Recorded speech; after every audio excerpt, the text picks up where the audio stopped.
Good morning students. आज आपके लिए लेकर आया हूँ जनरल साइंस केमिस्ट्री जी के हिंदी में। टोटल 10 प्रश्न रहेंगे इसमें और हम उन प्रश्नों का उत्तर दे के जो है वो ये देखेंगे कि हम क्या वाकई उनका उत्तर दे सकते हैं कि नहीं। तो शुरू करते हैं। शुरू करने से पहले आपसे मेरी रिक्वेस्ट है कि अगर आपने मेरे चैनल को सब्सक्राइब नहीं किया तो प्लीज़ उसको सब्सक्राइब कर लें और बेल आइकॉन दबा दें ताकि आपको इस तरह के जो वीडियो हैं वो देखने के लिए आपके पास नोटिफिकेशंस आती रहें। तो चलिए शुरू करते हैं हम आज का क्विज। पहला प्रश्न है कि जीवाणुओं को नष्ट करने के लिए निम्नलिखित में से किस गैस का प्रयोग किया जाता है। प्रश्न है कि जीवाणुओं को नष्ट करने के लिए निम्नलिखित में से किस गैस का प्रयोग किया जाता है। क्लोरीन, ऑप्शन रहेगा क्लोरीन, ऑक्सीजन, हाइड्रोजन, नियोन। चलिए इसके ऊपर थोड़ा अपना माइंड लगाते हैं कि कौन सा जवाब सही है। तो इसका जो सही जवाब है वो है क्लोरीन। यस, क्लोरीन, जिसको हम Cl, क्लोरीन Cl से भी लिखते हैं, ये जो है वो जीवाणुओं को नष्ट करने के लिए प्रयोग की जाती है गैस। तो अगले प्रश्न की तरफ बढ़ते हैं। प्रश्न नंबर 2, कहाँ काम करने वाले व्यक्तियों को ब्लैक लंग रोग हो जाता है। ब्लैक लंग रोग हो जाता है। ऑप्शन है विद्युत लेपन उद्योग, कार्बनिक विलायक उद्योग, पेट निर्माण उद्योग या फिर कोयला खान में। इन 4 ऑप्शन में से किसी एक ऑप्शन के बताना है कि ये जो ब्लैक लंग रोग है ये कहाँ पर हो जाता है। तो इसका जो सही जवाब है वो है कोयला खान में। तो कोयला खान में काम करने वाले व्यक्तियों को ब्लैक लंग रोग हो जाता है। ये हमने याद रखना है क्योंकि हमें पेपर में कहीं पर ये पूछा जाए तो हमें याद रहना चाहिए कि ये जो ब्लैक लंग रोग है ये कोयला खान में काम करने वाले व्यक्तियों को आमतौर पर हो जाता है। सो अगले प्रश्न की तरफ बढ़ते हैं। अगला प्रश्न है प्रश्न नंबर 3 के निम्नलिखित में से ऑक्सीजन मिश्रित व निष्क्रिय गैस कौन सी है जो अवरोधित श्वसन से पीड़ित रोगियों को दी जाती है। प्रश्न को फिर से समझते हैं कि जो नीचे गैसें दे रखी हैं 4, इसमें से ऑक्सीजन मिश्रित व निष्क्रिय गैस कौन सी है जो अवरोधित श्वसन से पीड़ित रोगियों को दी जाती है।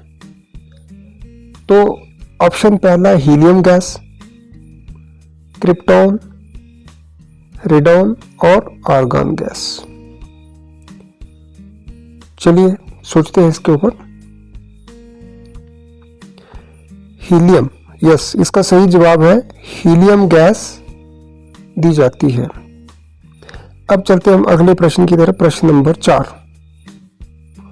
प्रश्न नंबर 4 है अम्ल वर्षा वनस्पति को नष्ट कर देती है क्योंकि उसमें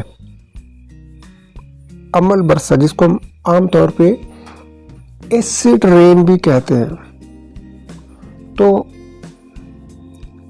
उसमें वो वनस्पति मतलब पेड़ पौधों को खत्म कर देती है। तो उसमें होता क्या है एक्चुअल में, उस बारिश के अंदर क्या चीज होती है। ऑप्शन है नाइट्रिक अम्ल, ओजोन होती है, कार्बन मोनोऑक्साइड होती है, या फिर सल्फ्यूरिक अम्ल होता है? चलिए देखते हैं इसका सही जवाब क्या है। इसका सही जवाब है सल्फ्यूरिक अम्ल। सल्फ्यूरिक अम्ल को हम H2SO4 या सल्फ्यूरिक एसिड भी कहते हैं। तो ये जो है वो उस बारिश में ये वाला अम्ल एसिड जो होता है, तो उसकी वजह से जो है वो जब वो नीचे गिरता है, पानी नीचे गिरता है, तो वो वनस्पति को खत्म कर देता है। तो हमेशा याद रखें कि H2SO4 या फिर सल्फ्यूरिक अम्ल ये जब ऊपर से गिरता है बारिश के साथ, तो वो वनस्पति को खत्म कर देता है। अगले प्रश्न की तरफ चलते हैं।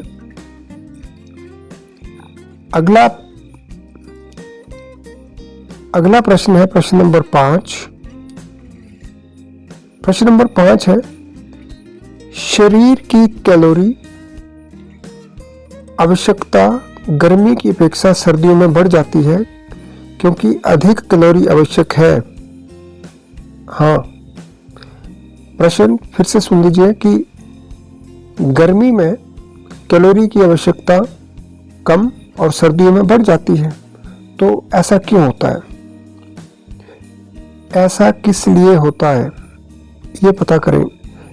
तो इसका जवाब हमें 4 दिए हैं। नंबर 1, शरीर में अधिक वसा बनाने के लिए। शरीर में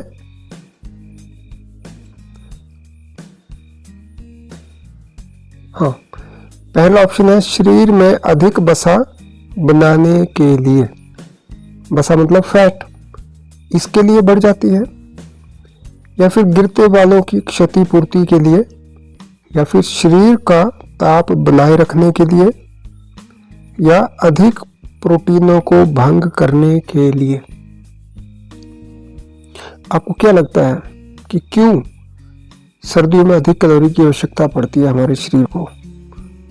तो इसका सही जवाब है शरीर का ताप बनाए रखने के लिए, यानी कि शरीर का जो टेम्परेचर है उसको मेंटेन करने के लिए सर्दियों में हमें अधिक कैलोरी की जरूरत पड़ती है। अब हम चलते हैं प्रश्न नंबर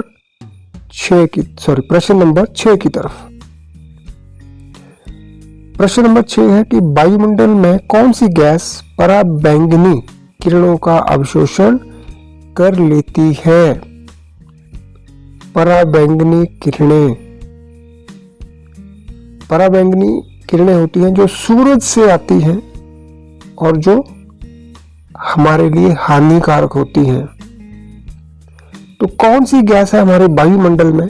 वायुमंडल में बहुत सारी गैसेस हैं, ऑक्सीजन है, नाइट्रोजन है, हाइड्रोजन है, सारी गैसों का मिश्रण जो है वायु में है। तो ऐसी कौन सी गैस है जो पराबैंगनी किरणों का अवशोषण कर लेती है? ऑप्शन है ओजोन, मीथेन,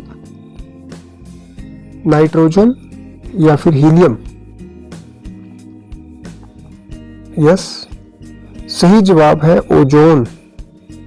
ओजोन गैस जो है ये, जिसको हम O2 से भी लिखते हैं, O2, ये गैस पराबैंगनी जो किरणें हैं उनका अवशोषण कर लेती है। चलते हैं प्रश्न नंबर 7 की तरफ। प्रश्न नंबर 7 है, कृत्रिम वर्षा या मेघ बीजन के लिए प्रायः प्रयोग किए जाने वाले रासायनिक द्रव्य हैं। कृत्रिम वर्षा मतलब आर्टिफिशियल रेन, जहां कहीं भी करवाई जाती होगी, तो उसके लिए क्या क्या कौन कौन से रसायन जो प्रयोग होते हैं? नंबर 1 है सिल्वर आयोडाइड, या फिर सोडियम क्लोराइड, सूखी बर्फ, या फिर उपरोक्त सभी। चलिए देखते हैं इसका उत्तर। इसका सही उत्तर है सिल्वर आयोडाइड और सोडियम क्लोराइड, सूखी बर्फ, ये तीनों ही मतलब उपयुक्त सभी। उपयुक्त सभी है इसका जवाब। तो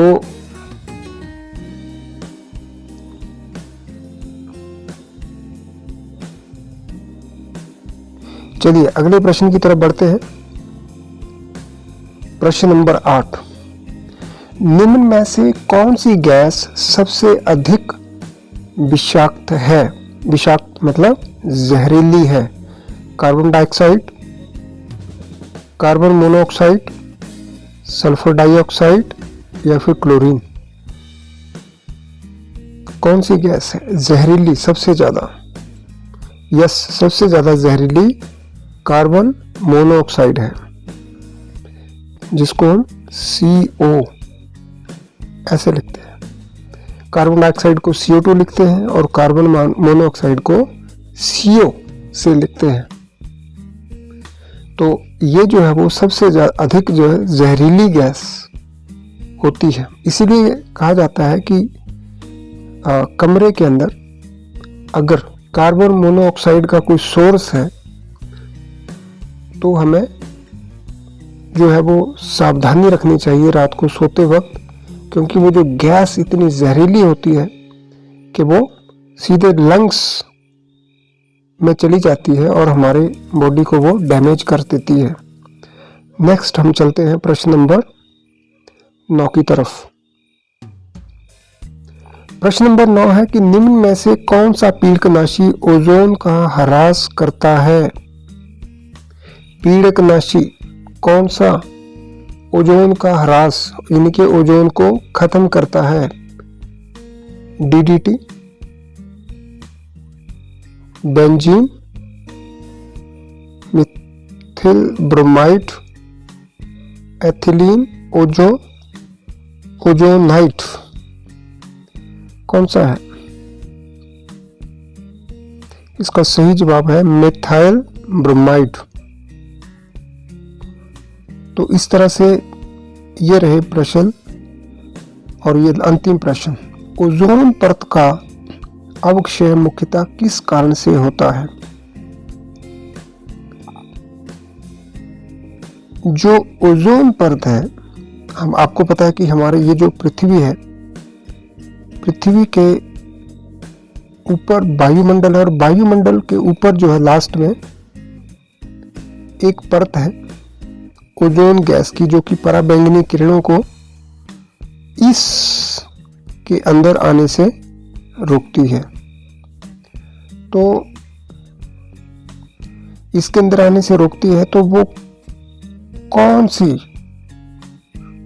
जो कौन है इनमें रिस्पॉन्सिबल कि वो जो है वो ओजोन की जो परत है हमारी वो डिस्ट्रॉय हो रही है या उसकी अवक्षय हो रहा है, यानी कि खत्म हो रही है? तो पहला ऑप्शन है ज्वालामुखी, उद्देधन, विमानन ईंधन, रेडियोधर्मी किरणें, या फिर लास्ट है chlorofluoro carbon. Which one is correct? तो इसका सही जवाब है क्लोरोफ्लोरो कार्बन। क्लोरोफ्लोरो कार्बन की वजह से हमारी ये जो ओजोन की परत है इसका अवक्षय होता है। सो ये थे आज के 10 प्रश्न। तो उम्मीद है कि आपको इससे काफ़ी हेल्प मिली होगी। तो इस तरह के और वीडियोस देखने के लिए आप इस चैनल को सब्सक्राइब करें और लाइक का बटन जरूर दबाएं। Thank you very much.